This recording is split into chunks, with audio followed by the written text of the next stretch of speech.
Bueno, buenos días. Vamos a ir dando comienzo a la segunda sesión de esta jornada. Hoy, dentro de lo que sería la sistemática de las mismas, correspondería a un análisis más desde la perspectiva jurídico-laboral. Ya sabemos que esta figura del empleo público es una especie de figura híbrida que tiene facetas administrativistas, facetas laboralistas, y hoy abordaríamos más esta segunda faceta. Para eso comenzamos hoy la sesión con una conferencia de uno de los codirectores de esta jornada, José Luis Monereo Pérez, que la mayoría de los aquí presentes lo conocen, pero aún así, bueno, vamos a hacer una pequeña semblanza de su currículum. Pequeña semblanza porque enumerar su currículum, le aseguro, me llevaría el tiempo que tiene él para dar su conferencia. Con lo cual simplemente voy a hacer un pequeño esbozo de sus principales méritos en su currículum. Es catedrático de Derecho, catedrático de Derecho del Trabajo y de la Seguridad Social. Ha sido y sigue siendo director de numerosos proyectos de investigación, aproximadamente unos 7 proyectos de investigación él ha dirigido. En este momento es director de 2. Es autor y coautor de centenares de publicaciones, bastantes de las cuales están ligadas directamente a la materia sobre la que versa esta jornada.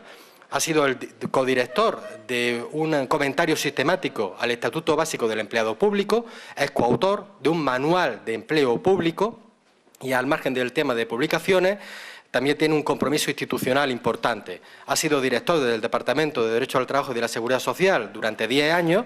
Actualmente es el presidente de la Asociación Española de Salud y Seguridad Social, es director de la Revista Española de Seguridad Social y tiene en su haber numerosos premios, distinciones, que no vamos a relatar más porque sería demasiado prolijo. Bueno, sin extenderme demasiado, vamos a cederle la palabra y disfrutar de su conferencia. Muchas gracias, José Luis.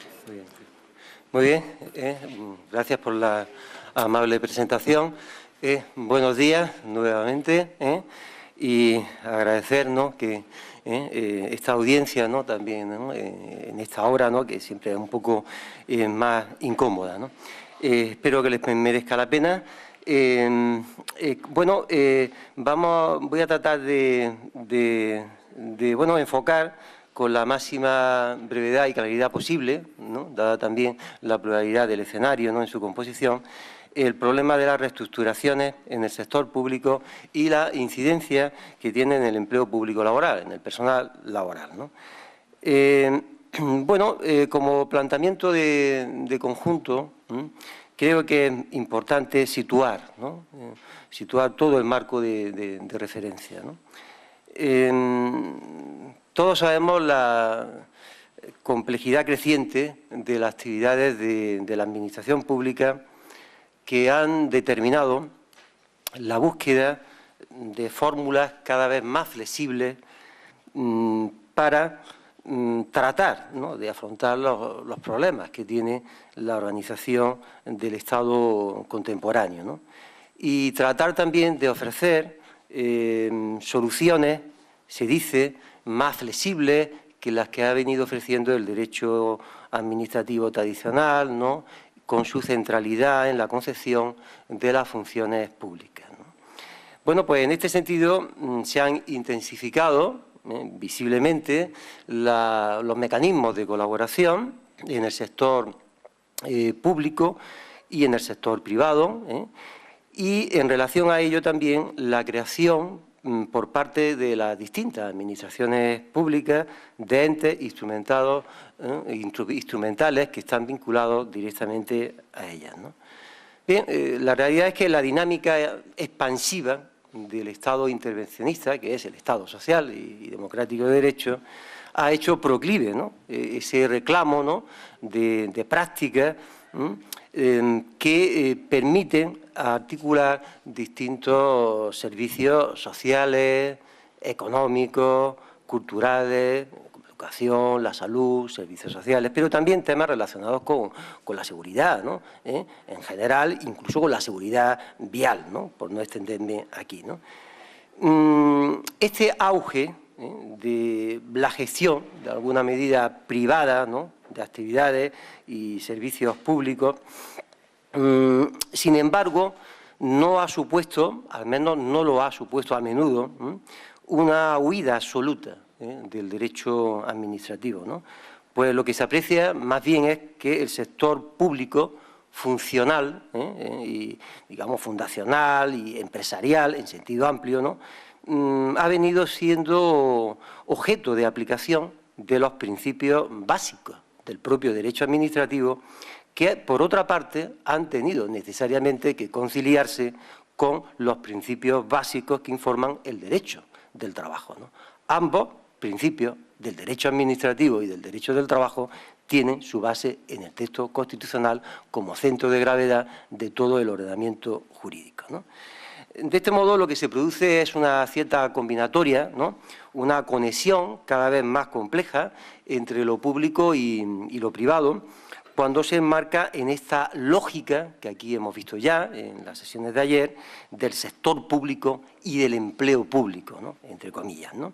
La misma noción de sector público, ¿no?, y de empleo público a ella vinculada, pues refleja que esa realidad de una cierta mercantilización o remercantilización de actividades y servicios públicos no puede ser, sin embargo, absoluta, y sencillamente por una razón, por la índole o la naturaleza de las actividades serviciales que prestan dichas entidades instrumentales, ¿no?, al servicio de las administraciones públicas que están dentro de ese sector público, ¿no? Esta noción de sector público y también de empleo público se hace particularmente visible en la Ley de Contratos, ¿no?, del Servicio Público, y también en el mismo Estatuto Básico del Empleado Público, ¿no?, por no decir las sucesivas leyes de presupuestos generales del Estado y la ya conocida Ley Orgánica 2 de 2012, de 27 de abril, de estabilidad presupuestaria, que entronizan esta noción amplia con esta idea de recepción de principios constitucionales a lo largo de todas las manifestaciones y expresiones de ese servicio público, tanto funcionarial como de tipo, digamos, sector público administrativo, como fundacional, ¿no?, y también de tipo empresarial, ¿no? El contexto de referencia pues tiene una muy visible también, digamos, determinación, ¿no? Algo se dijo también ayer, inevitablemente, ¿no? Tenemos factores estructurales, ¿no?, que derivan de la necesidad de reorganizar el sector público, ¿no?, con exigencias de racionalización y expansión. Sobre esto se ha hecho menos de lo esperado, y tenemos factores coyunturales que son absolutamente determinantes en este momento, ¿no?, y que presiden toda la reorganización de los servicios públicos y del sector público en general, ¿no? Se trata naturalmente de la crisis económica, pero no solo de la crisis económica, sino de la gestión político-jurídica que se está haciendo de la crisis económica en cuestión, ¿no? Bueno, en efecto, toda esta problemática se enmarca dentro de lo que podemos llamar el derecho del trabajo y el derecho, utilizo la conjunción copulativa, y el derecho administrativo de la emergencia, ¿no? Con el uso y abuso clarísimo del Real Decreto Ley como forma también de establecer, ¿no?, la legislación de emergencia. Y digo uso y abuso por la proliferación extraordinaria con la justificación genérica de la crisis económica y la necesidad de adaptarse a ella, ¿no? Bueno, la realidad es que en todo el ámbito del sector público lo que penetra es una lógica publicista, vamos a decirlo así, de reducción y de contención del gasto público, por supuesto también en materia sociolaboral, ¿no? Y esto es importante decirlo de partida. Una lógica publicista que ha supuesto prácticamente dejar en suspenso algunos de los derechos laborales básicos, ¿no? Por ejemplo, congelación salarial o pérdida temporal de determinadas partidas salariales o complementos salariales, régimen especial de los procedimientos de despido que facilitan los despidos en el marco del sector público o de la administración pública en particular, limitaciones a la propia contratación laboral por parte de las administraciones públicas y también del sector público en sentido amplio, ¿no?, fundacional y de tipo empresarial, ¿no?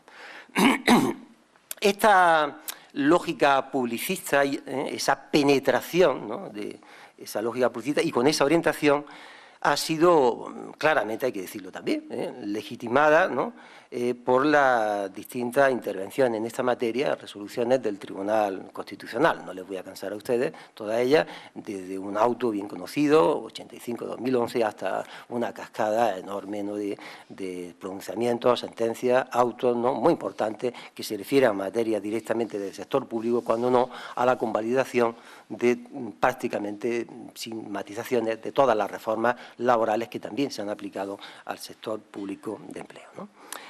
Los objetivos reales de la reforma, pues los formales están en las exposiciones de motivos. En primer lugar, el primer objetivo, no cabe la menor duda, que ha sido la reducción y contención del gasto público. Por tanto, ha sido una reestructuración orientada hacia eso. En segundo lugar, y con carácter secundario, digo en términos de realidad, por la práctica que se ha seguido, ha sido la búsqueda de la calidad y el buen gobierno para la garantía de los servicios públicos y los derechos de la ciudadanía, en general, no solo los derechos sociales.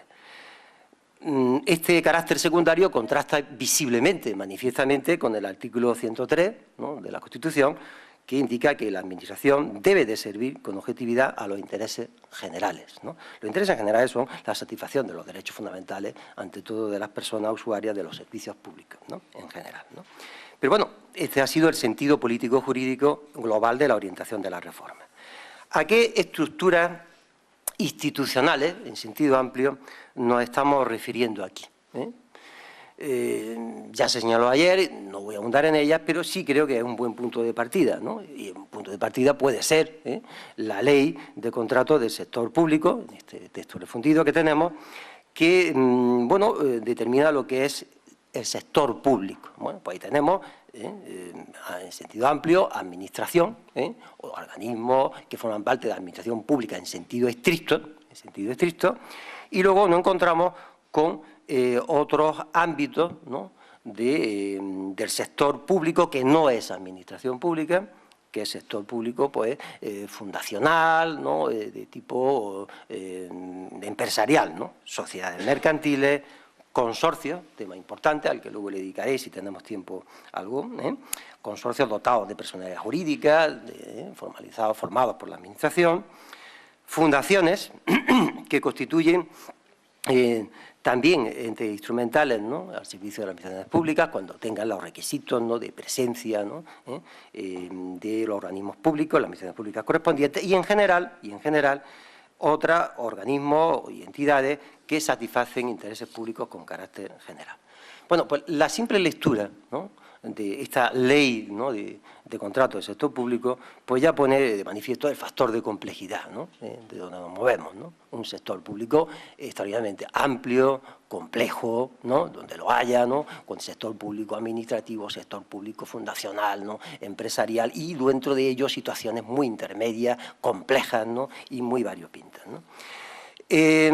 Ya les decía a ustedes que el marco normativo coyuntural, ¿no?, de referencia viene siendo el que preside el proceso de reformas reales, ¿no?, y se concreta en un proceso de reestructuración, ¿no?, del sector público, empresarial y fundacional, que a nosotros nos va a interesar muy especialmente aquí, aunque también aludiré, ¿no?, por supuesto, ¿no?, en lo que corresponda a la propia administración pública interna. Inevitablemente ya veremos por qué, ¿no?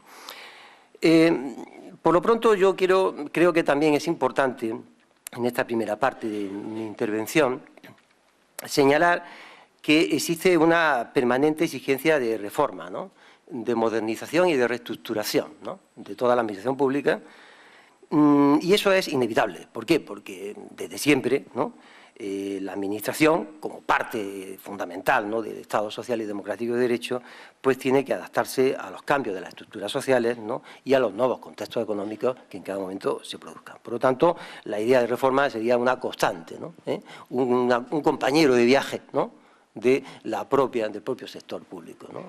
En su conjunto, en términos de conjunto, ¿no?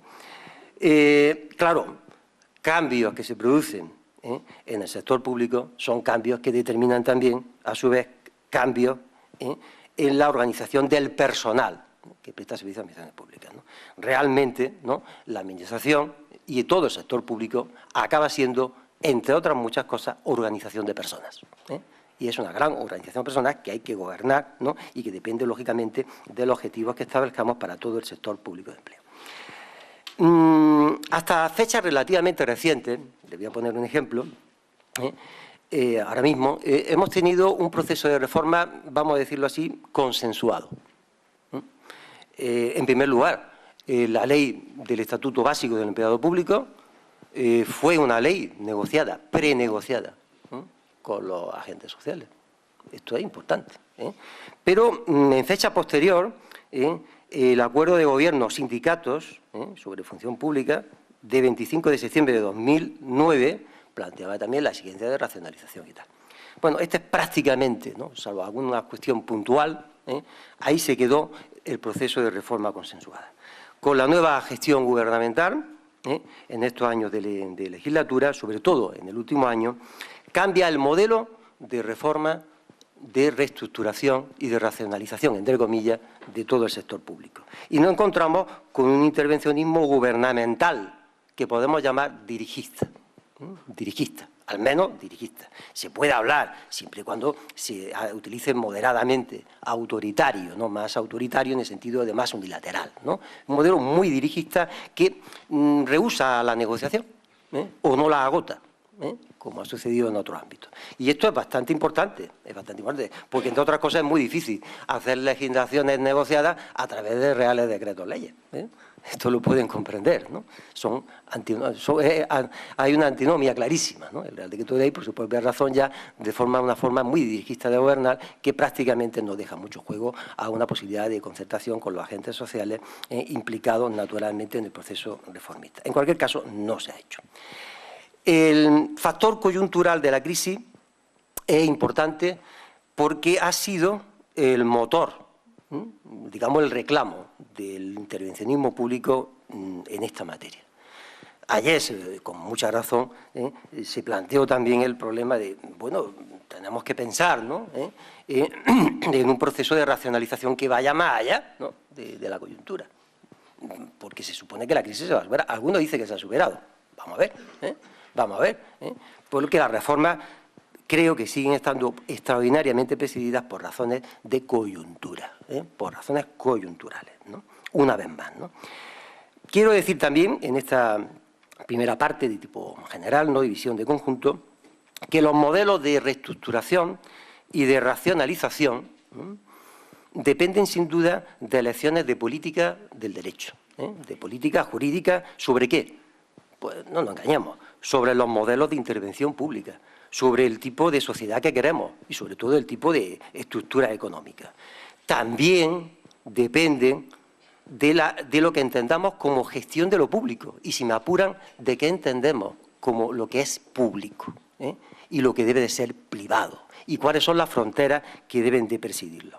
Y aquí tenemos una tensión importante, tenemos la tradición del Estado social de derecho, que está consagrada afortunadamente en el texto constitucional. Tenemos otras orientaciones que buscan fórmulas de Estado-mercado o Estado neoliberal, y tenemos orientaciones que plantean que lo que es necesario no es tanto desmantelar el Estado social como, digamos, redefinirlo como un Estado social más activo, ¿no?, más comprometido, menos pasivo, más comprometido con la dinámica social, ¿no?, activando pues todos los mecanismos de acción, su sector público, etcétera, etcétera, renovándose en un sentido que hoy se ha dado en llamar gobernanza, ¿no? Gobernanza que también se puede entender de determinadas maneras, pero que de esta manera se entendería como no meramente vertical o más dirigista, sino una gobernanza horizontal que implica la participación activa de los distintos agentes sociales. Por cierto, hay varios documentos de la Unión Europea que van en ese sentido de una gobernanza más horizontal. Otra cosa es que luego en los hechos eso se plantee o no así, se practique, ¿no?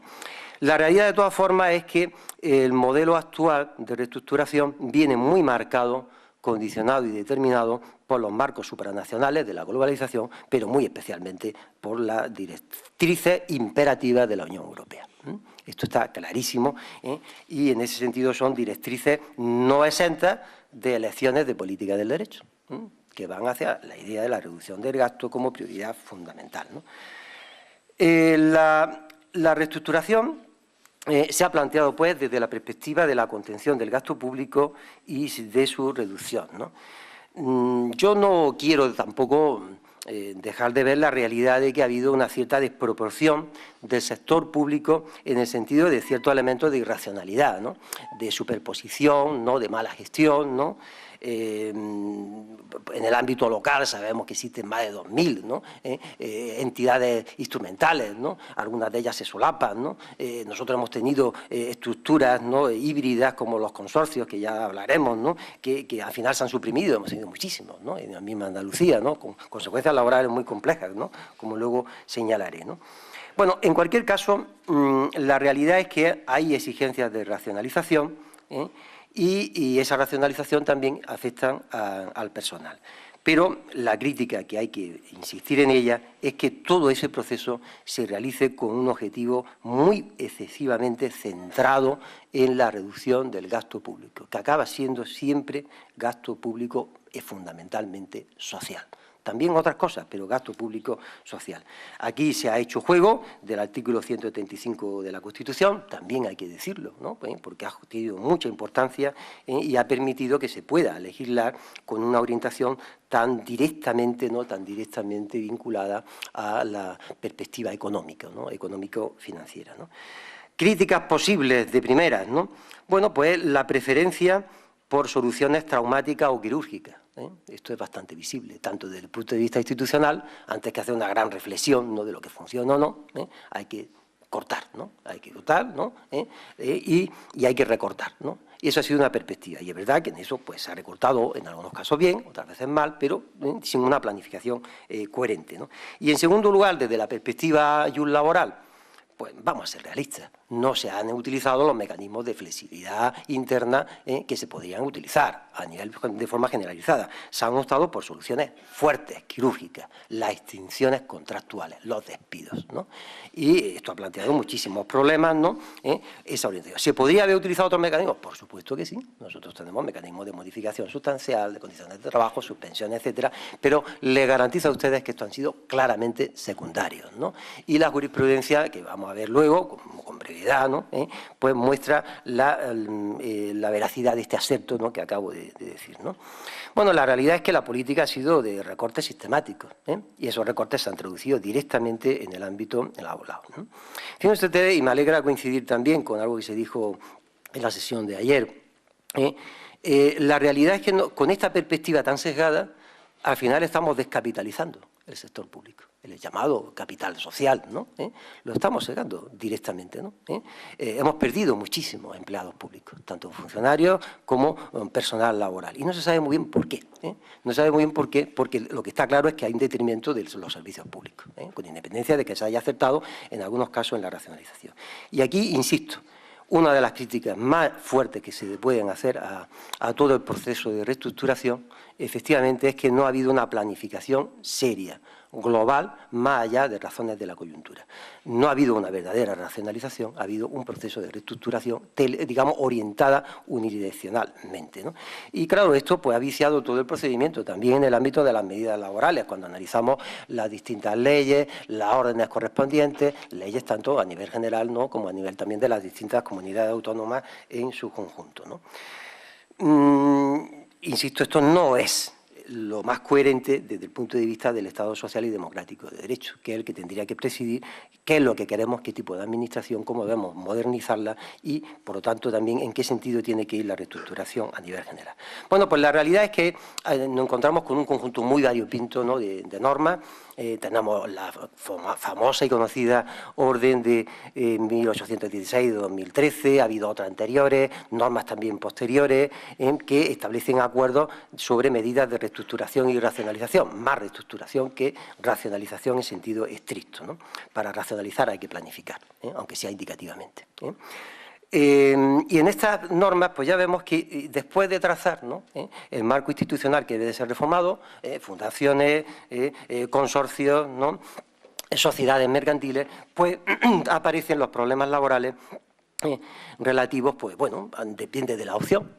Se utilizan, en primer lugar, respecto a las medidas laborales, y se dice expresamente, pues todos los mecanismos que permitan la extinción por causas económicas, técnicas y organizativas, en el marco del empleo público, ¿no?, del sector público y del empleo público que lo comprende, ¿no? Pero también se utilizan otras técnicas, más o menos explícitas, en algún caso explícitas, de integración del personal. Cuando se suprimen determinadas fundaciones, el personal puede pasar a otro organismo y en este caso, pues entonces damos lugar a la aplicación del artículo 44 del Estatuto de los Trabajadores y otras normas, ¿no? Y bueno, y ahí hay un problema también de incardinación de personas, ¿no?, que estaban antes en fundaciones, que luego pasan directamente a la administración pública y que no han pasado a lo mejor por las pruebas selectivas, ¿no?, que tienen, que o han de tener, ¿no? Pero vamos, de cualquier modo, no debemos de olvidar que en todo el ámbito del sector público, al menos desde el punto de vista constitucional y formal, se tienen que utilizar los mismos criterios, los criterios del artículo 23 en el proceso de selección, tanto sea empleo público laboral o empleo público administrativo, lo cual resuelve más de los problemas de lo que parece. Yo creo que el problema que tiene la administración pública no es la diversidad global de los estatutos, ¿no?, es el problema de un mal funcionamiento o mala dirección de la administración pública, que eso es distinto, ¿no? Bueno, sobre esos temas se puede luego descender incluso en el debate. Y luego tenemos otras piezas importantes, ¿no?, del proceso, ¿no?, que es la Ley 27 de diciembre de 2013 de racionalización y sostenibilidad de la administración local, que ya había tenido procesos previos, ¿no?, de reforma y que, bueno, tiene una referencia importante, muy importante, a la reorganización de lo que es todo lo que es propiamente el sector público, digamos, administrativo en sentido estricto, pero también el fundacional y el empresarial, ¿no?, muy especialmente este último, ¿no?, porque hay muchas entidades instrumentales en sentido amplio, ¿no?, que se trata de recomponer o de reestructurar. Bueno, esta es la perspectiva general.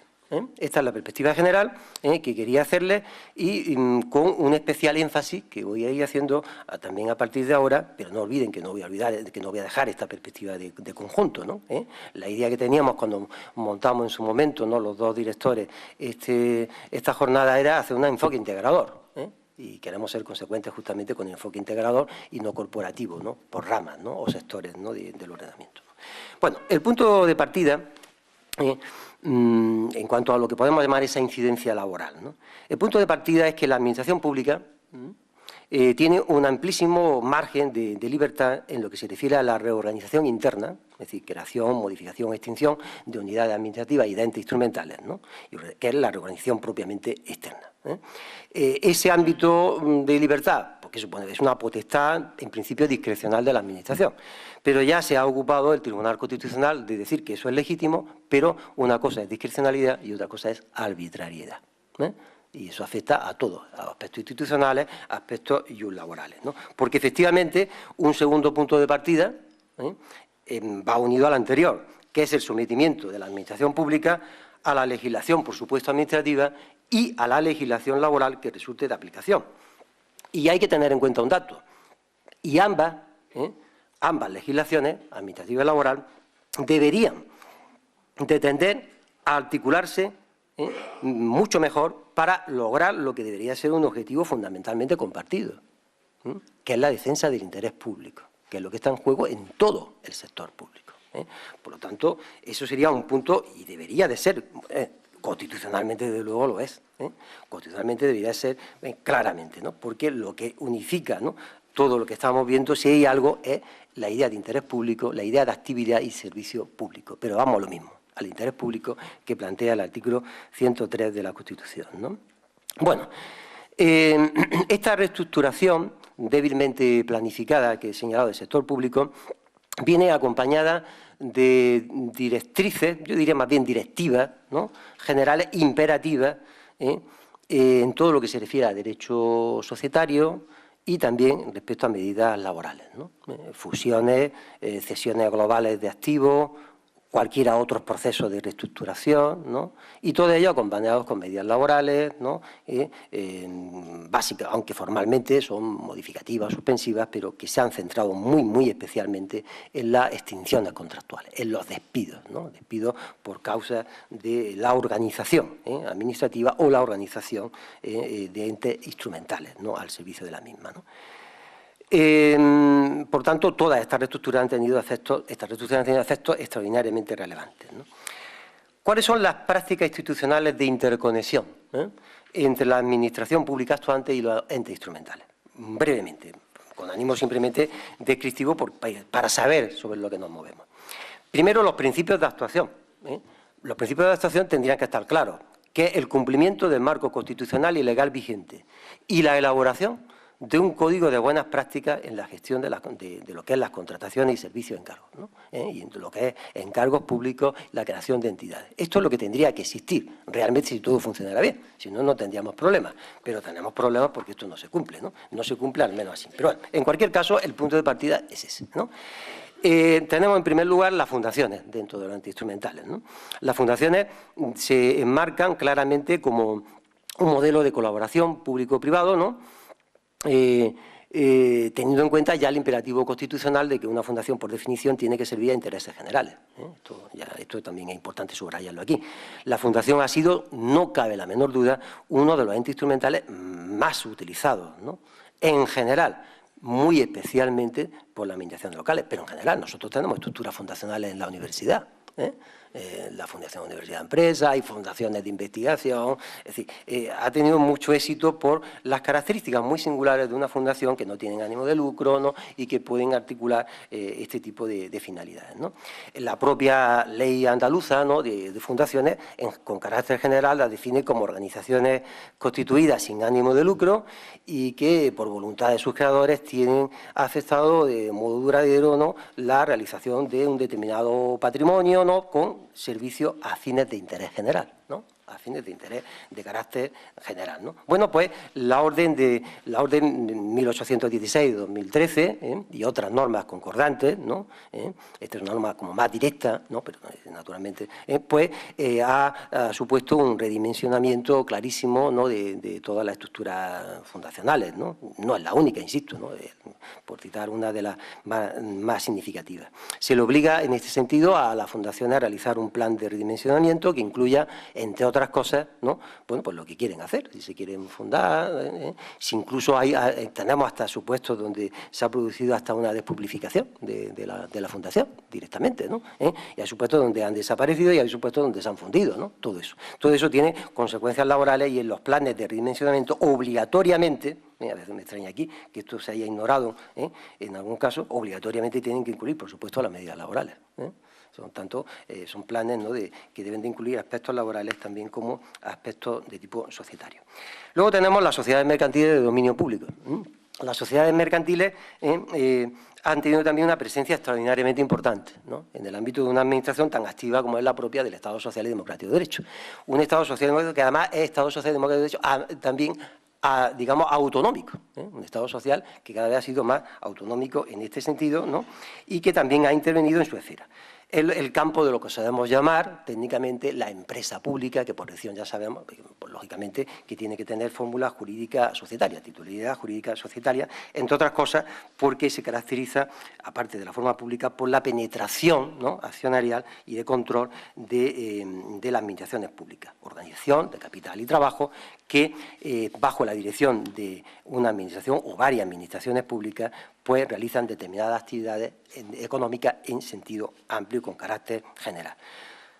La norma que he señalado antes, todas las demás, también ha afectado muchísimo a las sociedades mercantiles porque ha sido una fórmula para también instrumentar, introducir criterios de gestión, ¿no?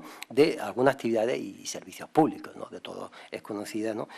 Y hay ejemplos para todos los gustos en lo que se refiere a estas, ¿no? Por ejemplo, nosotros tenemos aquí un ejemplo claro, Viasa es una sociedad mercantil, ¿no? que asegura las de seguridad vial, etcétera, etcétera, por un ejemplo también más próximo o más cercano. Ha tenido mucho éxito porque si puesto a realizar actividades de estas características, pues es una fórmula bastante flexible porque se mueve en el mercado, ¿no? Para actividades de mercado. Y luego tenemos la complejísima figura de los consorcios del sector público, ¿no? Estos consorcios han ido proliferando tanto en la administración autonómica, en el sector público, mejor dicho, autonómico, y en el sector público en particular también local.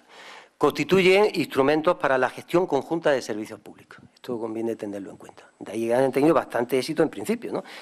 Porque ha sido un mecanismo que ha permitido que las distintas administraciones públicas, autonómicas y locales pues puedan articularse, ¿no?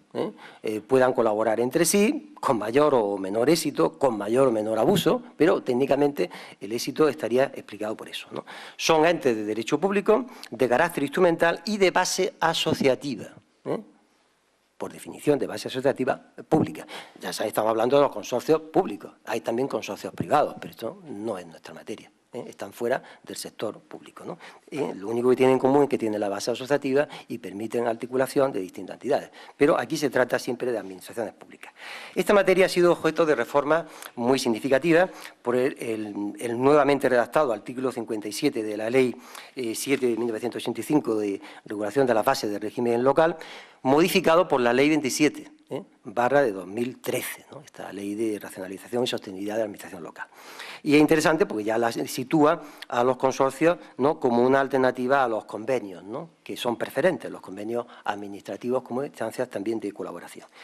La disposición adicional 20ª, ¿no?, que se refiere al régimen jurídico de los consorcios, de la Ley 30 barra de 1992, también en nueva redacción dada por la Ley 27 barra de 2013, establece que el personal de estos consorcios podrá ser funcionario o laboral.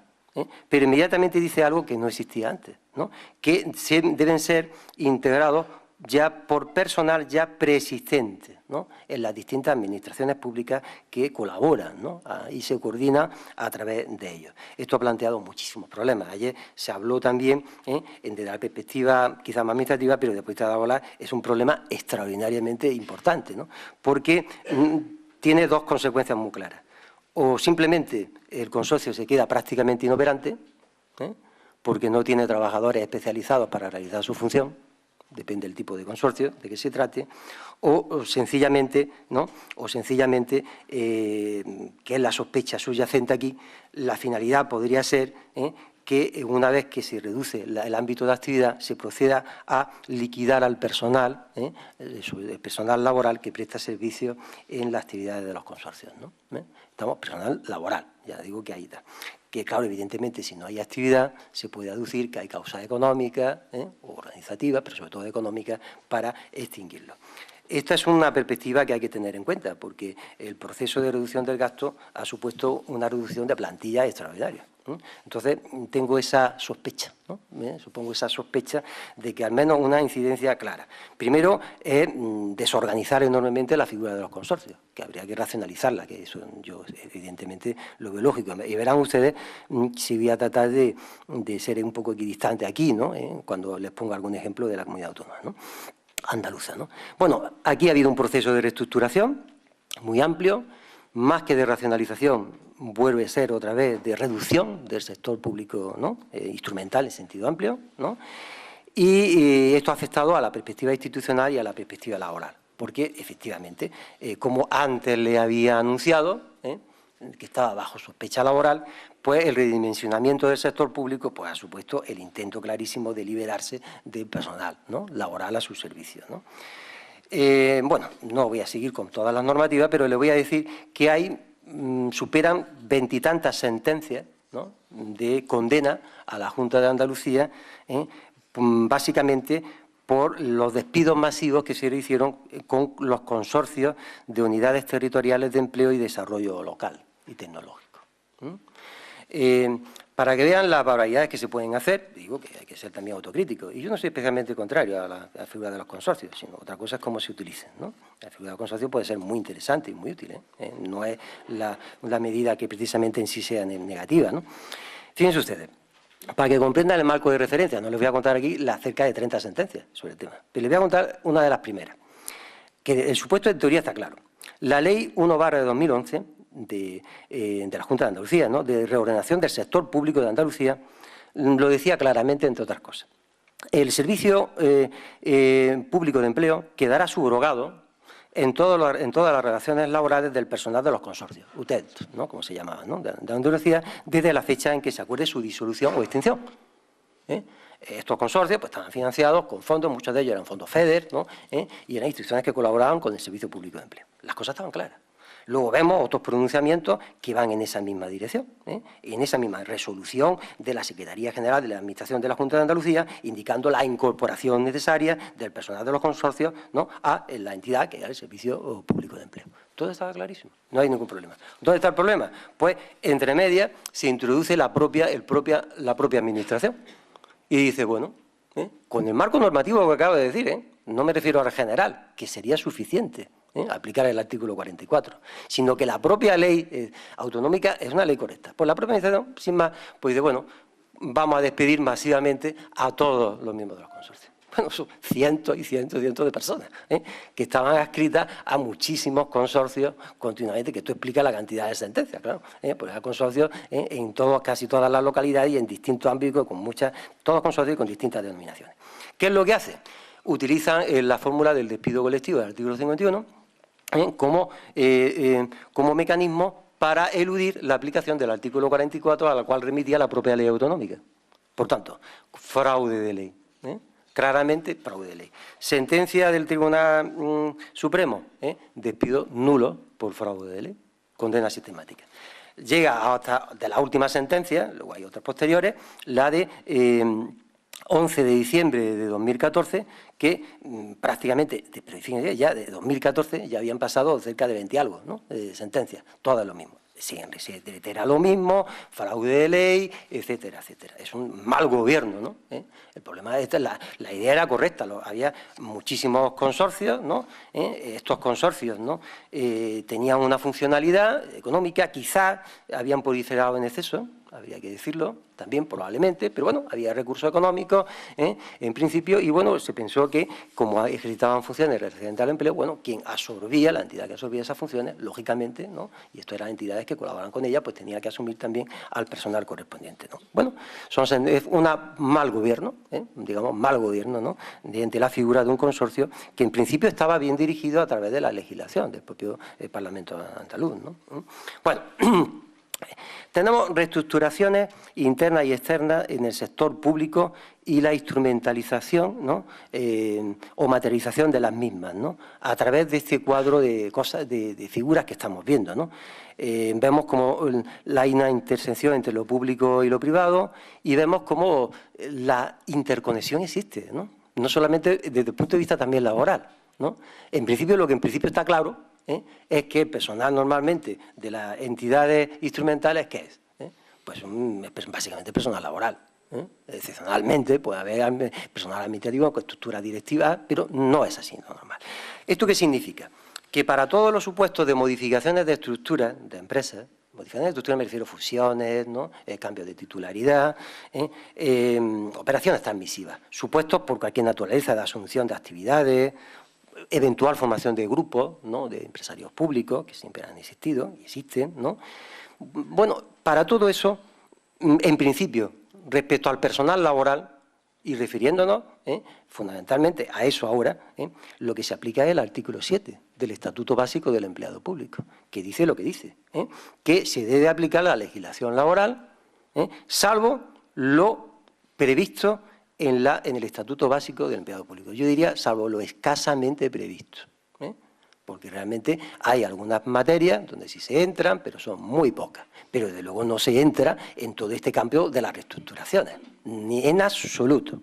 Por lo tanto, habría que aplicar el artículo 44, el artículo 42, el artículo 43, ¿no? Y, ojo, también el régimen administrativo de referencia, que también lo hay, en lo que procede a aplicar, porque también hay condicionamientos, límites para la contratación, límites, congelaciones salariales, porque aquí se conjugan los distintos ordenamientos, ¿no? Nosotros lo podemos ver por separado, pero en la hora de la verdad esto no es así. El ordenamiento jurídico es único y también aquí aparece claramente, ¿no? Las dimensiones administrativas y laborales se conjugan claramente en cualquier materia que estamos tratando, ¿no? En lo que se refiere a los supuestos de cambio de titularidad de la empresa, Bueno, pues acabamos de ver, desde el punto de vista amplio, de empresa laboral, ¿no? Bueno, lo acabamos de ver con los consorcios, ¿no? Pero podríamos hablar también de la fusión de municipios que prevé la ley, ¿no? Aquí no vamos a encontrar con problemas. En tanto afecte a trabajadores laborales, que son muchos, en este sentido, pues tendríamos que aplicar, ¿qué? El artículo 44 del Estatuto de los Trabajadores. No entremos podemos entrar a todas las matizaciones que luego podamos hacer, si quieren, en el debate, pero se aplica el artículo 44 sin duda, y a todos los efectos, ¿no? Está claro también que en toda esta materia, ¿no? Aplicando el artículo 44, significa que el nuevo titular se subroga en todos los derechos y obligaciones del anterior, y tanto a efectos laborales como de seguridad social, e incluso le incumbe el sistema de responsabilidades solidarias que está previsto en el artículo 24 y normas concordantes, y por cierto en la directiva comunitaria, ¿no? También de despidos, ¿no? Pero muy especialmente el artículo 44, que tiene una interpretación algo más amplia que la directiva, al menos en nuestro ordenamiento.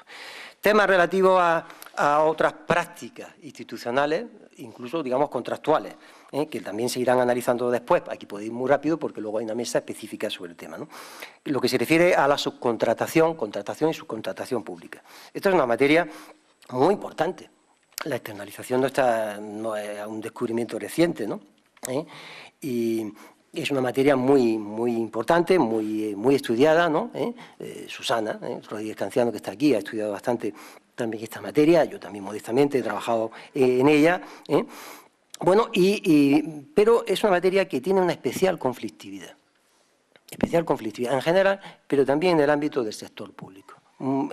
En teoría las cosas deben de estar claras.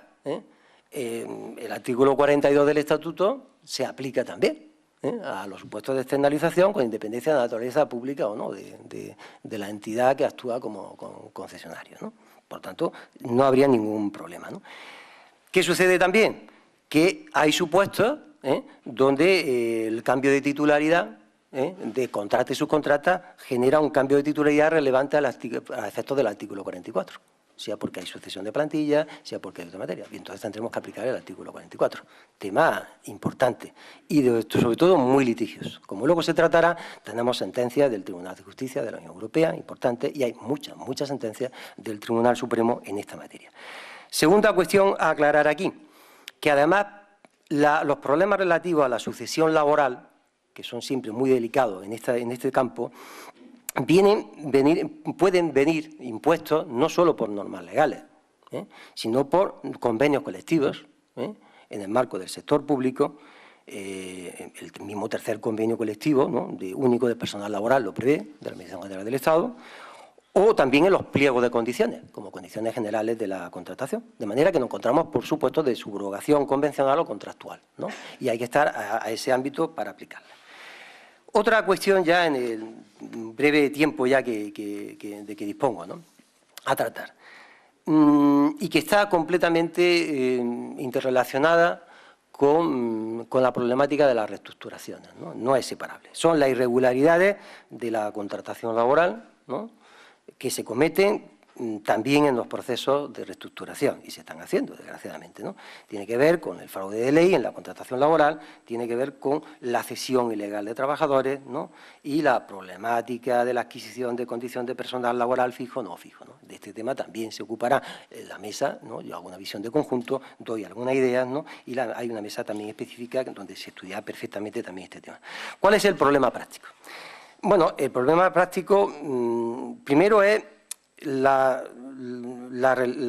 digamos, la relevancia de una realidad muy contundente, que estas situaciones de irregularidades son muy frecuentes, y además visibles por las sucesivas condenas jurisprudenciales. Y esto tiene que ver con mala administración, Es lo primero que tenemos que hacer antes de reestructurar, es cumplir bien con las normas, ¿no?, tanto administrativas como laborales, ¿no? Y la realidad es que con frecuencia la administración pues ha utilizado, y es normal, empresas de servicios no contratadas, ¿no?, para realizar determinadas actividades en régimen de externalización, ¿no? El problema es que muchas veces esto se ha hecho tan mal que al final la Administración ha tenido que hacerse cargo de los trabajadores, ¿no?, de la empresa que ha contratado, ¿no? Esto no lo digo yo, ¿eh? Hay un informe del Tribunal de Cuentas, bastante bien conocido, donde autocríticamente, menos mal que autocríticamente, pone de relieve casi literalmente que la Administración con muchísima frecuencia suplió sus dificultades de contratación, sobreañadiendo ahora la situación de las dificultades por las prohibiciones de contratación de ahora, ¿no? ¿A través de qué? Como no puedo contratar, pues utilizo pues la vía de la contratación externa. Claro, el problema es que eso no habría problema siempre y cuando tú no seas el empleador real, que la Administración se limite a eso, a contratar. Pero si tú diriges, organizas, en el fondo está asumiendo la posición del empleador y hay una interposición fraudulenta en contrata y subcontrata, una cesión ilegal de trabajadores. Y esto es muy frecuente. Entonces, la Administración no ha podido en muchos casos, o no ha querido introducir en la relación suya de puestos de trabajo determinada personal y cubrirlo directamente. Ha utilizado esta práctica, que podría haberla utilizado, pero no a esos fines, y esa mala práctica o incumplimiento administrativo pues la ha llevado a condenas sistemáticas a todos los efectos, ¿no? De manera que, si se califica que ha habido cesión ilegal de trabajadores y no una contrata normal, lícita, ¿no?, en este sentido, se aplica el artículo 43, que es bastante contundente. Es una norma de un elemento de punición, ¿no?, muy potente, ¿no?, porque se considera que hay tráfico de mano de obra, cesión ilegal de mano de obra, ¿no? Y entonces se dice que en muchísimas sentencias, no una, sino muchas sentencias del Tribunal Supremo, que actividades como contratos de consultoría, asistencia y servicios técnicos en realidad encubrían en auténticas contrataciones de personal. Esto lo dice el propio Tribunal de Cuentas, porque está preocupado ante las consecuencias que esto planteaba y de forma tan sistemática. Para que nos entendamos bien, esta anomalía jurídica, o esta patología jurídica, por ser más expresivo todavía, refleja una clarísima contraposición, no solamente a los principios constitucionales que son comunes, sino a los legales, tanto del derecho administrativo, insisto, que evidentemente tiene sus reglas, ¿no? Si quiere uno utilizar personal directo, pues contrata, ¿no?, y hazlo con la provisión de puestos de trabajo, ¿no?, que tiene prevista la Administración, como para el propio derecho del trabajo. Los dos están igualmente vulnerados. Los dos están igualmente vulnerados, ¿no? Uno mejor ni peor, ¿no?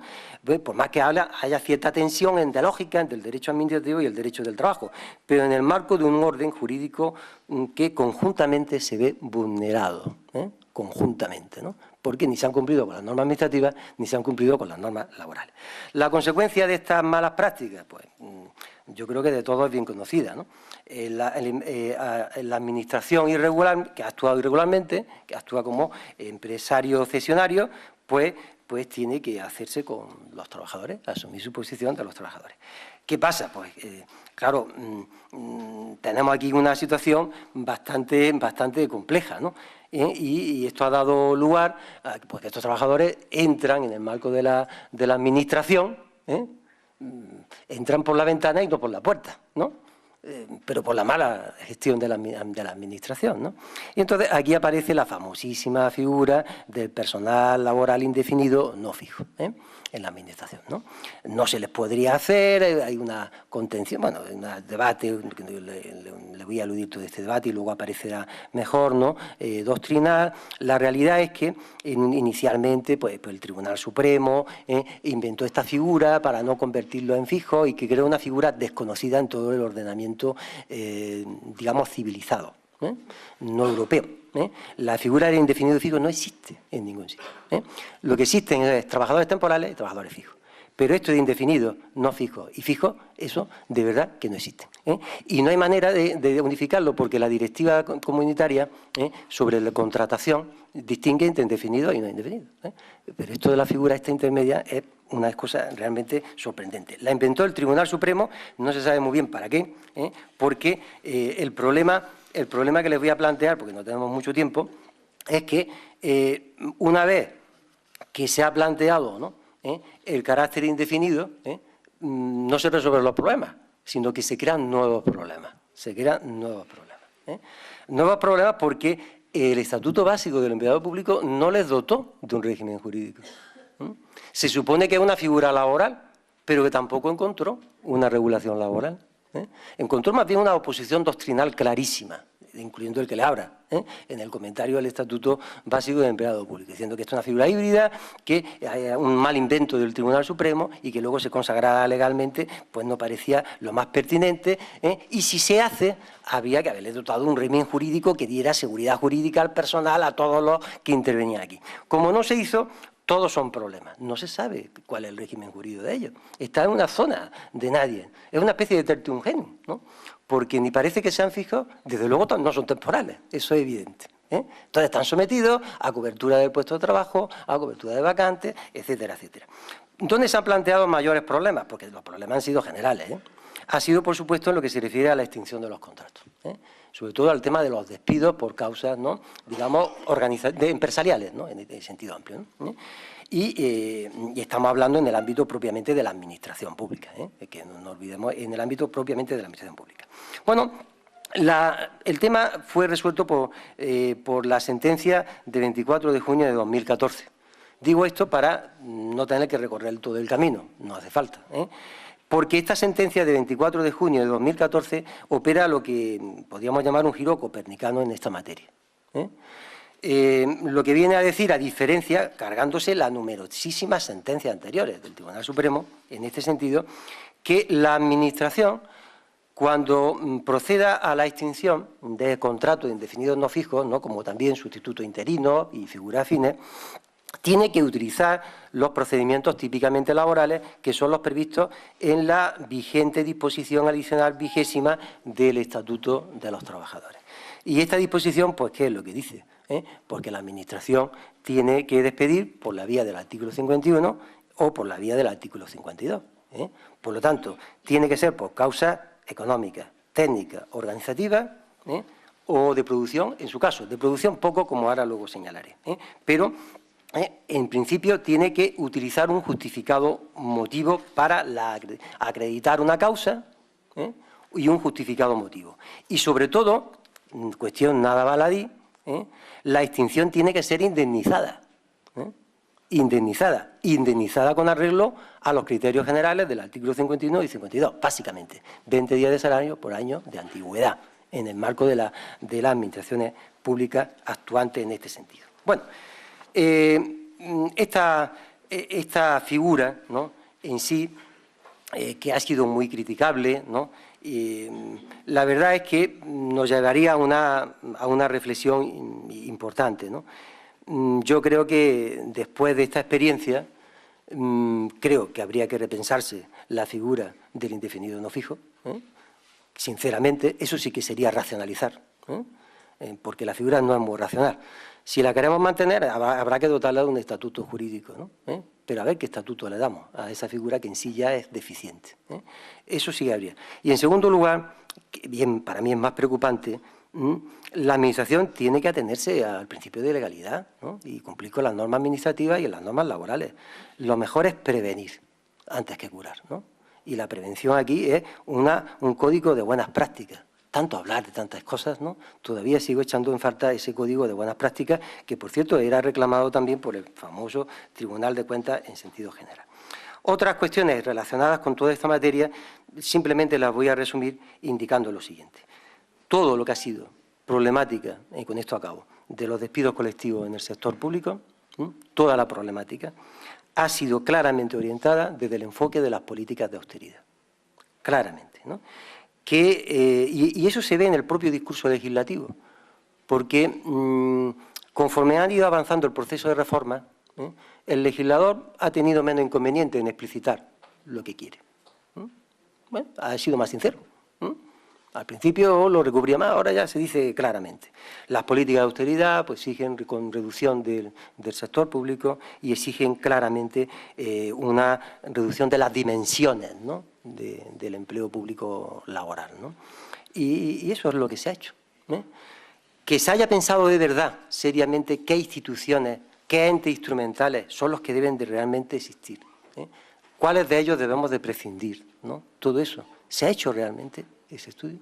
Yo creo que no. Las normas han sido generales e indiferenciadas para todos, generando problemas increíblemente complejos que luego han tenido que resolverse poco a poco, como por ejemplo establecer prohibiciones lineales de contratación o congelaciones lineales de contratación, por ejemplo, para sociedades mercantiles que están en expansión, que no generan déficit público,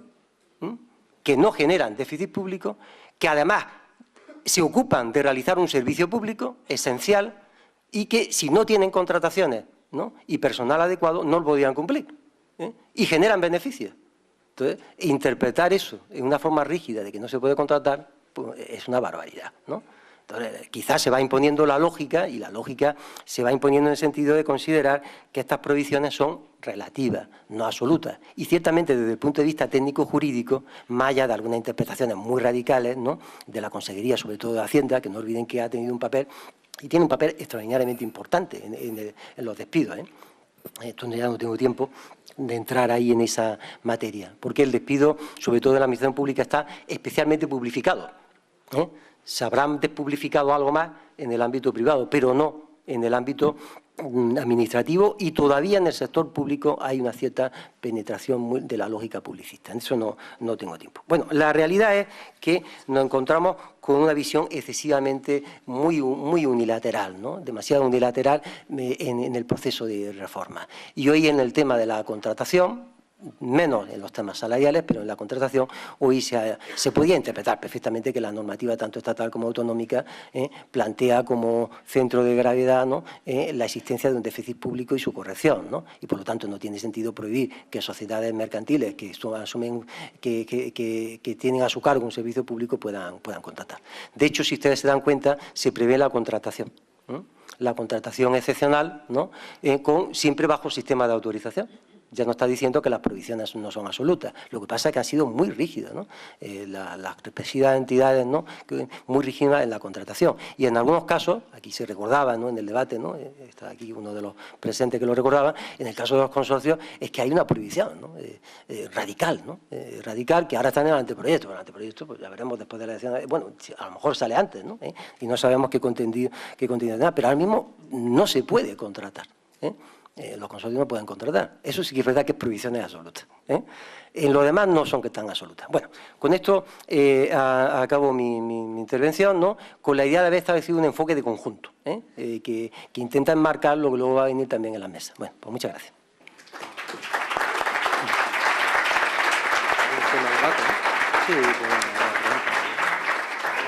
Muy bien, muchas gracias, José Luis. Bueno, como él dice, ha sido una conferencia, podríamos llamar marco, en la que ha situado mucha de la problemática que luego se va a desarrollar posteriormente en las distintas mesas redondas.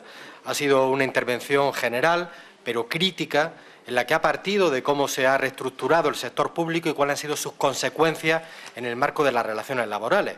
Él admite que era necesaria una reestructuración del sistema público, una racionalización. El problema es cómo se ha racionalizado. Ha sido una racionalización dirigida por criterios economicistas que vienen marcados desde la Unión Europea, y las consecuencias pues no han sido del todo deseables, porque ha habido una restricción en el empleo público, no solo en los derechos de los empleados públicos, sino en el empleo público, que ha tenido consecuencias directas en cómo se prestan los servicios públicos, que al fin y al cabo es el elemento distintivo del Estado social de derecho. Bueno, sin más, abrimos un turno de debate para que planteen las cuestiones que estimen convenientes.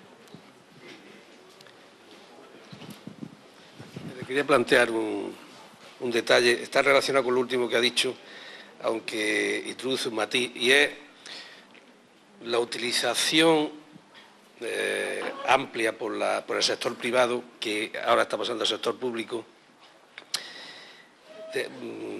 de contratos administrativos, no laborales, una cierta huida del derecho laboral, cuando en realidad las características de la contratación son plenamente laborales, o sea, contratar autónomos. Eso está muy extendido en el sector privado, lo estaba antes de la crisis se ha extendido aún más y eso ha pasado al sector público. Entonces, no sé, vamos a ver cuál es su criterio y no sé la respuesta que están dando los tribunales cuando le están llegando conflictos relacionados con este fenómeno. Bueno, las vías de La contratación de autónomos, ¿no?, como tal, es una vía también de externalización, ¿no? Que además se puede combinar, ¿no?, con actividades de subcontratación, ¿no? Y en este sentido el régimen jurídico se somete al artículo 42, ¿no?, del Estatuto de los Trabajadores. ¿Cuál es el problema? ¿Cuál es el problema que hay ahí? Yendo directamente a su pregunta, ¿no? El problema es que a veces se contrata con falsos autónomos, ¿no? Y entonces tenemos un problema parecido, ¿no? Falso autónomo con falso autónomo. ¿Por qué?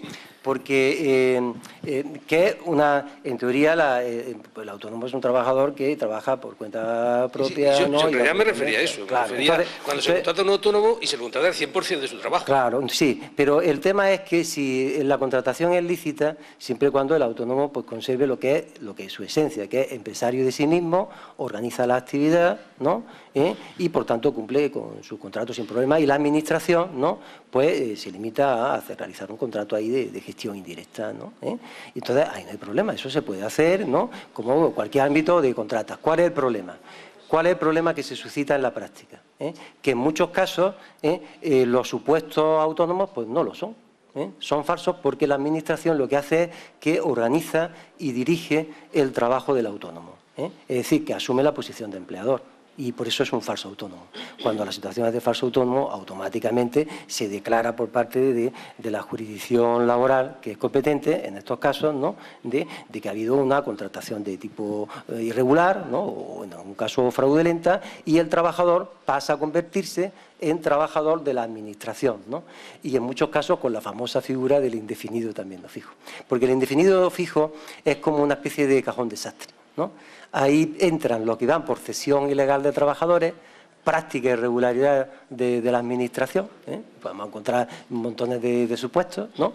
A lo mejor por un profesor de la universidad que es becario y que luego se le emplea para muchas actividades que no son propias de él, ¿no? Pues indefinido, no fijo. Y pueden entrar el falso autónomo. Entonces, en principio la externalización no es lícita. Lo que se convierte en ilícito es cuando no se cumple con el contrato, digamos, el contrato que presupone que hay un empresario real, un empresario autónomo real. Si es falso, está ahí. Entonces, el Tribunal Supremo lo que considera es que hay una práctica irregular y el trabajador es un indefinido no fijo. Bueno, sí, pero las consecuencias en el caso de cuando se rescinde la relación sería que no es la rescisión de un contrato administrativo, en el caso de la empresa privada sería mercantil, y que entonces sería un despido y que se le aplicarían, se le aplicarían los bueno, la primera cuestión, bueno, claro, depende cómo si se plantea, lo que se discute es la naturaleza jurídica de la relación, lo que se plantea es la aplicación del artículo 1 del Estatuto de los Trabajadores, ¿no? Si hay ajenidad y dependencia. Si hay ajenidad e independencia, lo que hay es una declaración, una sentencia declarativa de que el trabajador es por tiempo indefinido, pero tiene que ser no fijo porque ha entrado por una vía diferente, ¿no?, a los procedimientos establecidos de selección de personal para las administraciones públicas. Entonces, ¿qué sucede? Que depende cómo se haya planteado, ¿no?, la demanda en cada momento, ¿no? Es decir, que cada caso tiene, en principio, si se plantea así como determinar la naturaleza de la relación, es lo que acabo de decir. Si el planteamiento es que se extingue el contrato como tal, ¿no?, puede ser que el falso autónomo pues diga, pues muy bien, a mí se me ha contratado irregularmente, yo me he asesorado bien y entonces demando por despido. Efectivamente, puede demandar por Pero despido. cuando el falso autónomo recurre a la magistratura del trabajo y el empleador dice, no, es que la magistratura del trabajo no es, vamos, la jurisdicción laboral no es la competente porque está... No, la jurisdicción laboral es la competente, porque si lo que se plantea es que lo que dice el falso autónomo es que es un trabajador asalariado y no un autónomo, es la vía atractiva de la rama social, es la que el artículo 1 y el artículo 1 también de la Ley de Jurisdicción Social. Quiero decir que la jurisdicción viene admitiendo, claramente, la práctica viene admitiendo ese tipo de conflictos. Sí, hombre, claro. No, y desgraciadamente también es habitual y hay condenas. No tantas, ¿no?, como los supuestos típicos de cesión ilegal, ¿no?, que son mayores y de mayor entidad, pero el falso autónomo está también entre estas figuras que se les contrata como asistentes técnicos, no sé cuánto y tal, y resulta que al final, claro, si lo que hace la administración es que lo somete a una jornada, lo somete a una organización de qué, cómo y cuánto tiene que trabajar, prácticamente ejerce su poder, es un trabajador subordinado, ¿no?, Por lo tanto, si un trabajador dependiente no es un trabajador autónomo. Y, en consecuencia, depende cómo se plantee el proceso. Pero eso es un supuesto típico del indefinido no fijo y de despido improcedente, ¿no? De despido improcedente, ¿no? ¿Hay otra pregunta por ahí detrás? Sí, hola, buenos días. Desde el hilo conductor que me ha parecido que estaba presente en toda su intervención, que es la necesidad de dotar de un sistema racional al empleo público, me interesaría saber su opinión sobre un aspecto que, en mi opinión, incide de manera significativa en esa posibilidad o imposibilidad de racionalización, que afecta no a la Administración del Estado, pero sí a las administraciones públicas con mayor número de efectivos, la autonómica y la local. La cuestión sería la siguiente. La competencia para la normación, para la regulación en un sistema dual de empleo público como el que tenemos, hunde sus raíces en dos preceptos diferentes de la Constitución, el 149.1.7 y el 149.1.18. El primero para atribuir la competencia exclusiva al Estado para la legislación laboral y el segundo para atribuir la competencia básica al Estado y de desarrollo a las comunidades autónomas que así lo hayan recogido en su estatuto para la función pública. En mi opinión, el legislador del 2007, el legislador básico del empleo público, hizo un esfuerzo de contención significativa respecto del contenido normativo que incluyó en el EBEP, de tal manera que redujo, se contuvo a la hora de establecer ese contenido básico, y eso tampoco lo corrige que de vez en cuando un sábado se despierte el legislador y en una norma cualquiera modifique el estatuto básico del empleado público. Eso nos configura un sistema de empleo público con un único sistema laboral y 17 sistemas de función pública diferenciados. ¿Será posible tener en ese contexto y en esas condiciones una racionalización del empleo público? Bueno, la pregunta en sí ya es una reflexión valiosa, ¿no? Evidentemente valiosa, y muestra ya una cercanía con los problemas, ¿no? El Estatuto Básico del Empleado Público, su propia denominación, y sus intenciones eran claras: crear, a partir de la noción de empleo público, estructurar una regulación que en principio fuera básica, común, ¿no? Y en el marco del Estatuto. En el marco del Estatuto, quiere decir con los ejes fundamentales establecidos en el propio Estatuto y en normas de desarrollo. ¿Qué ocurrió? Que esta ley es una ley en gran medida inactuada. Desgraciadamente tenemos algunas parecidas, ¿no? No ha pasado con el Estatuto del Trabajador Autónomo, alguna de es una ley inactuada. ¿Inactuada por qué? Por dos motivos. Primero, porque el Estatuto Básico no fue tan básico desde el punto de vista laboral. Es un problema ya interno, así que no es un problema interno. ¿Por qué? Porque claro, lo que hizo es, sin reconstruir todo esto, porque daría lugar a un seminario diferente, ¿no? Eso nada más que plantear el asunto. Primero, lo que dijo en el artículo 7 del Estatuto es que se aplicaba la legislación laboral. Y salvo en los preceptos que le sean de aplicación del Estatuto. Por lo tanto, la legislación aplicable es la laboral. Entonces, ¿qué es lo básico que quería regular en el empleo público en la parte laboral?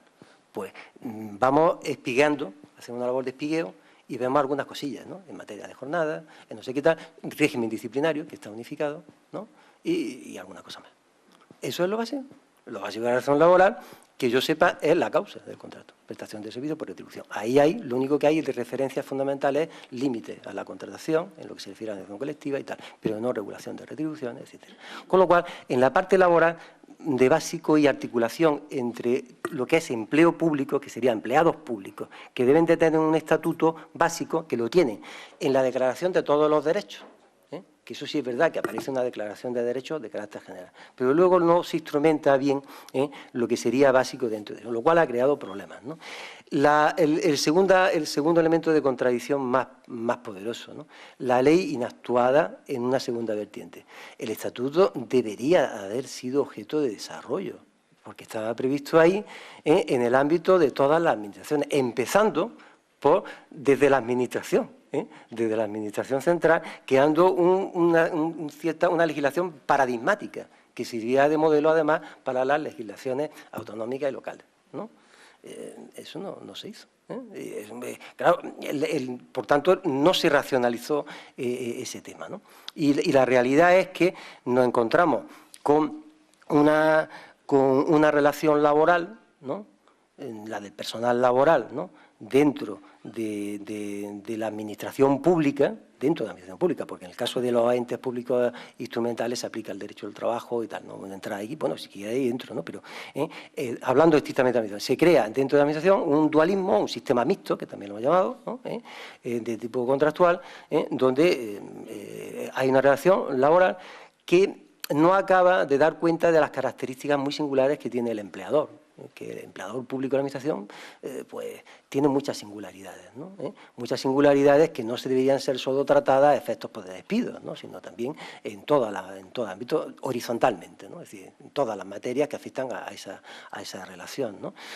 Sabemos que materialmente es una relación especial, porque lo es, por las especialidades que tiene, en materia de salario, ya hay régimen disciplinario común, hay algunas cuestiones que están claramente establecidas en materia de despidos, ¿no? Porque en materia de despidos, no lo he dicho antes, pero cuando se trata de despidos de la propia administración, de entidades administrativas estrictas, el reglamento que regula los procedimientos de regulación de empleo lo que establece es un procedimiento administrativo especial, de regulación de empleo, ¿no? Penetrado por una lógica muy publicista, es decir, todo eso está bien, pero son como piezas separadas, ¿no? ¿Y eso es suficiente? Yo creo que no es suficiente. No es suficiente en la parte que le decía, no es suficiente para dar cuenta de la especialidad real, materialmente real de la relación laboral. No está bien articulada, ¿no? En el marco de la administración. Y esto es un problema de déficit legal que tenemos que ir resolviendo en cada caso, ¿no? Cómo se traducen los temas. Incluso hasta en supuestos tan teóricamente claros ahora, porque no fueron muy litigiosos antes, ¿no? De los despidos colectivos, ¿no? Las causas, por ejemplo, de producción, pues son sencillamente inaplicables, ¿no? ¿Por qué? Porque remiten a actividades de tipo mercantil, que eso la administración no se dedica a eso. Los entes instrumentales sí, que es distinto. Por lo tanto, solamente tenemos causas económicas, técnicas y organizativas, pero no de producción. No son aplicables, por definición, ¿no? Entonces, pero eso es un tema de interpretación ahí, porque por un lado en el encabezamiento aparecen y luego desaparecen y tal, pero claro, sabemos que no, porque la administración, ¿no? ¿Cómo se va a decir que tienen que ver con la dinámica del mercado, con no sé qué, producción y venta? La administración no se dedica a eso. Para eso tiene sus entes instrumentales, sociedades mercantiles, y eso sí, se someten al derecho del trabajo y tienen causas productivas, pero no en los despidos de la propia administración interna, ad intra, en sentido estricto. Entonces, esa es la situación que es particularmente compleja. Y luego, claro, de todo eso nace también los otros problemas también, ¿no?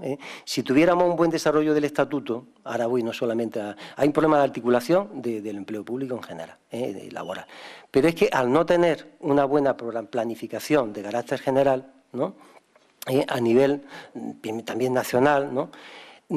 También lastra la idea del estatuto para los funcionarios públicos. Porque el estatuto de los funcionarios públicos sí es verdad que está más construido en el EVE, pero le falta desarrollo. Con lo cual el problema aquí acaba siendo también común. Y entonces deja demasiadas puertas abiertas, ¿no? a las comunidades autónomas para que entren sin más, que pueden organizar su propia administración y tal, pero deberían de tener pautas que no fueran tan generales. Pero repito, es que el Estatuto Básico de Empleado Público es una ley inactuada, que objetivamente sí servía al objetivo inicial de racionalizar. Pero claro, se quedó ahí, luego no hubo voluntad política, también hubo otros acontecimientos posteriores, y tal, pero no hubo voluntad política, y ahí está el problema.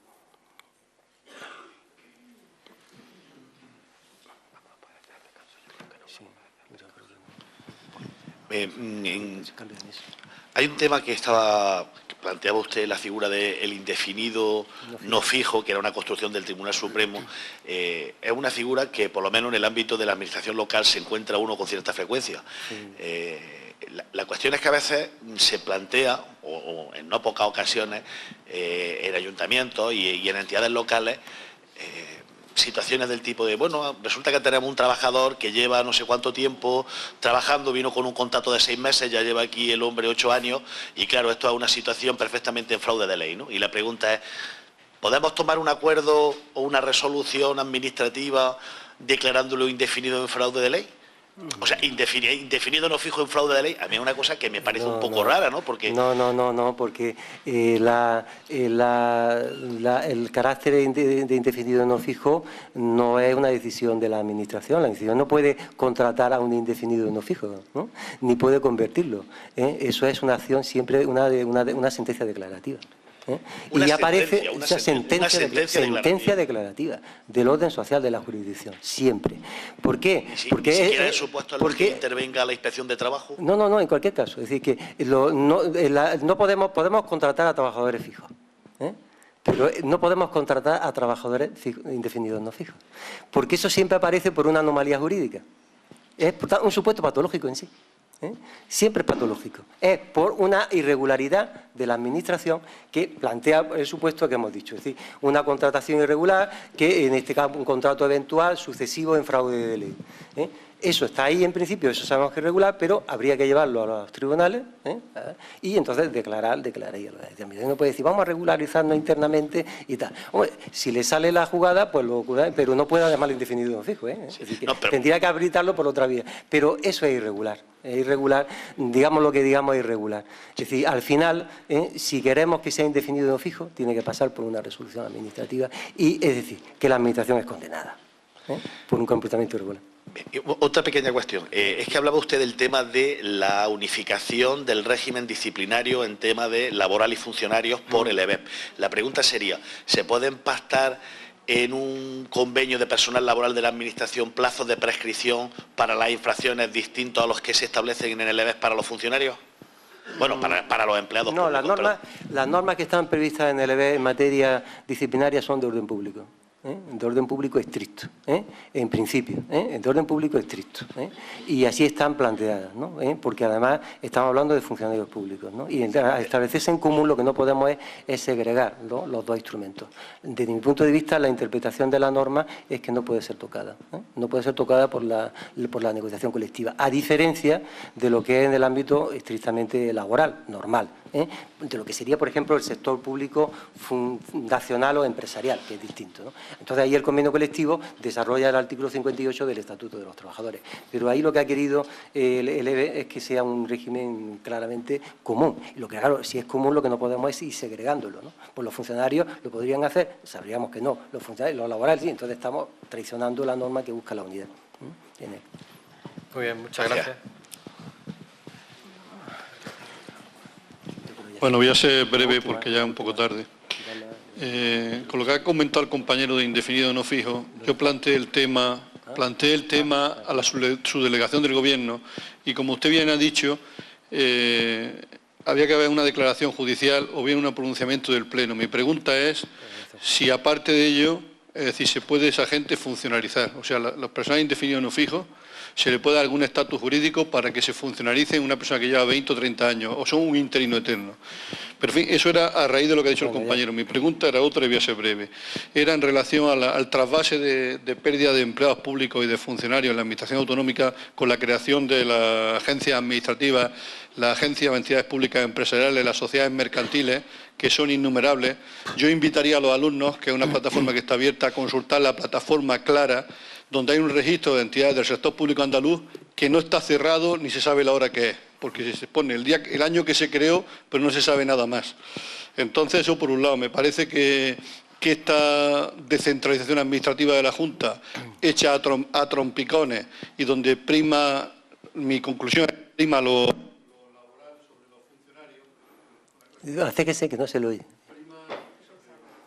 Prima lo laboral sobre los funcionarios. Entonces me refiero que se está vaciando de competencia o de, digamos, las delegaciones provinciales se quedan sin personal y se ha traspasado todo con las consejerías a estos entes instrumentales, ¿no? O sea, cada vez hay menos funcionarios y más personal laboral. Sí. Bueno, muy rápidamente porque tenemos muy poco tiempo, casi. De primero, no se puede automáticamente pasar a un interino no fijo o a un interino o a un indefinido no fijo, no, un indefinido no fijo, ya que un indefinido no fijo, ¿no? O a un interino sustituto o figurar directamente a funcionarios, si no es por los procedimientos establecidos en la función pública. De hecho, en los procesos de redimensionamiento Claro, por un concurso de oposición, claro. Pues el concurso de oposición está abierto a todos, no a ellos solos en particular. Entonces, el concurso de oposición en general, ¿no? Entonces, es evidente, claro que sí. Y entonces, de hecho, lo que sí se puede decir es que está claro. Es decir, lo que plantean las normas de redimensionamiento del sector público y la ley de 2013, ¿no?, de la administración local, cuando plantea el tema de redimensionamiento, prevé además algo que es interesante, ¿no? Y viene a decir que en los supuestos de asunción, ¿no?, de funciones y tal, ¿no?, se incorpora el personal, ¿no? Pero la adquisición de la condición de funcionario se debe realizar por procedimientos establecidos a través de la oferta pública de empleo correspondiente, los criterios de selección del artículo 23, etcétera, etcétera.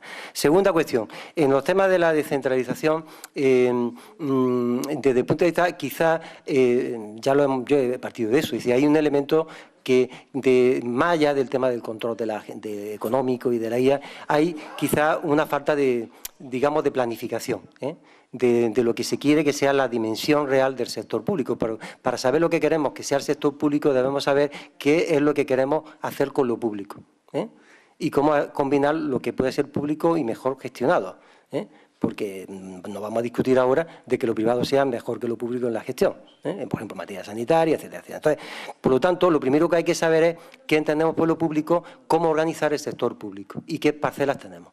Yo dudo que esa planificación indicativa se esté haciendo bien en general y, desde luego, en tiempos de crisis, mal, ¿no? Entonces, se han ido creando muchos entes que son absolutamente disfuncionales. Antes, para ser crítico, he puesto un ejemplo, que nos compromete más porque era más visible, ¿no? El de los consorcios es un problema de muy mala gestión. Pero había un problema originario más de gestión, había muchísimos consorcios. Eran tantos consorcios necesarios, podíamos haber creado 1 o 2 consorcios y no tantísimos consorcios en cada ámbito. Digo, en Andalucía. Ojo, que consorcios los hay en toda España. Y entonces, pero vamos, he puesto aquí el ejemplo de aquí, y porque a mí ha habido condenas, pero también hay unas cuantas condenas a Cataluña por algunos de los consorcios, incluidos a universitarios. Es decir, que lo que quiero decir es que en ese tema estaría. Lo que sí quiero decir, una cosa que es importante, y con esto sí acabo, es decir, creo que es un error metodológico y una percepción interesada, no la suya, sino la que a veces se da, plantear que los problemas de la administración pública y de su racionalización tienen que ver con la pluralidad de estatutos. Eso es una simplificación enorme. No necesariamente es así, porque se puede utilizar un régimen dual, como existen en otros países, prácticamente casi todos los países, los más cercanos, salvo el caso de Italia, que lo ha laboralizado a todos, la mayor parte tienen sistemas mixtos. Unos son más laborales, otros más funcionariales, pero el tema mixto no lo hemos inventado nosotros. Es decir, que es un tema bastante común en la Unión Europea, que tiene que ver con la expansión de la actividad administrativa y con la flexibilidad de la legislación laboral para contratar, ¿no?, con mucha flexibilidad, que es más difícil con el marco de la función pública. Pero es un error incluso desde el punto de vista de la técnica constitucional, ¿no? Si hablamos de empleo público y abarca todo el sector público, tanto administrativo como fundacional y empresarial en su conjunto, los procedimientos de selección tienen que obedecer al artículo 23 de la Constitución. Eso ya se encargó el Tribunal Nacional de dejarlo muy claro, que no se refería solo a los funcionarios, sino a todo empleado público. Que se haga una otra historia, está la anomalía, pero tiene que ser mérito y capacidad. Por lo tanto, los requisitos son los mismos. Y cuando hay un personal fijo, tiene que ser lo mismo, exactamente igual, que en el fondo para los funcionarios públicos. El estatuto es diferente, pero los procedimientos deben de ser tan rigurosos como tales. Y, de hecho, en puridad, hay que decir, esperemos que las anomalías no sean la regla. Yo no considero que sean la regla. Es una excepción muy importante, demasiado abundante, pero no. Entonces, los procedimientos de selección son los mismos. Entonces, no está ahí el problema.